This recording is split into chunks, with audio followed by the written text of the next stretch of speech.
Stainless steel கண்டுபிடிப்பு. 1913ஆம் ஆண்டு August 13ஆம் நாள் இங்கிலாந்தின் ஷெஃபீல்ட் நகரத்தில் உள்ள ஒரு ஆய்வகத்தில் ஹாரி பிரெர்லி என்ற ஆராய்ச்சியாளர் ஸ்டெயின்லெஸ் ஸ்டீல் எனப்படும் துருப்பிடிக்காத உலோகத்தை கண்டுபிடித்தார். 20ஆம் நூற்றாண்டின் தொடக்கத்தில் உலகம் 2ஆம் தொழிற்புரட்சியின் தாக்கத்தில் இருந்தது. இயந்திர உற்பத்தி, கப்பல் கட்டுதல், ரயில்வே, ஆயுத தயாரிப்பு போன்ற துறைகள் வேகமாக வளர்ந்தன. ஆனால் தொழில்துறையின் முக்கிய பயன்பாடாக இருந்த எஃகு உலோகத்தில் துருப்பிடித்தல் என்பது ஒரு பெரும் சவாலாக இருந்தது.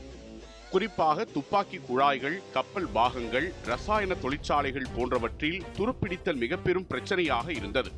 பிரவுன் ஃபெர்த் ரிசர்ச் லேபரட்டரிஸ் என்ற நிறுவனம் துருப்பிடித்தலை குறைப்பதற்கான உலோக கலவைகள் குறித்து ஆய்வு மேற்கொண்டு வந்தது.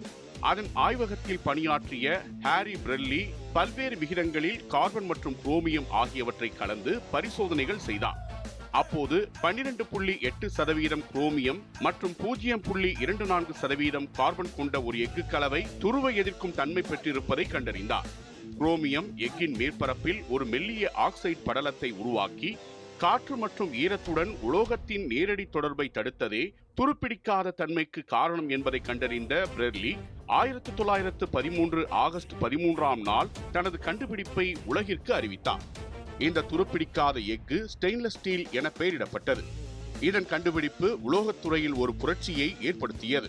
கப்பல்கள், விமானங்கள், கட்டிடங்கள், மருத்துவ உபகரணங்கள், சமையலறை சாதனங்கள் மற்றும் விண்வெளி தொழில்நுட்பத்திலும் இது பயன்படுத்தப்பட்டது. இதன் திடத்தன்மை, நீண்ட ஆயுள் மற்றும் குறைந்த பராமரிப்பு தேவைகள் காரணமாக பல தொழில்கள் விரைவாக இதனை ஏற்றுக்கொண்டன. ஹாரி பிரெர்லியின் கண்டுபிடிப்பு ஒரே நேரத்தில் உலோக அறிவியலில் ஒரு புதிய பாதையை திறந்தது.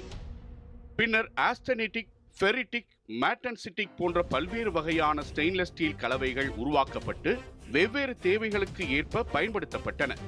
ஸ்டெயின்லெஸ் ஸ்டீல் கண்டுபிடிக்கப்பட்ட நாளான ஆகஸ்ட் 13 உலக தொழில்துறை வரலாற்றில் மிகப்பெரிய திருப்பத்தை ஏற்படுத்திய நாளாக வரலாற்றில் இடம்பெற்றது.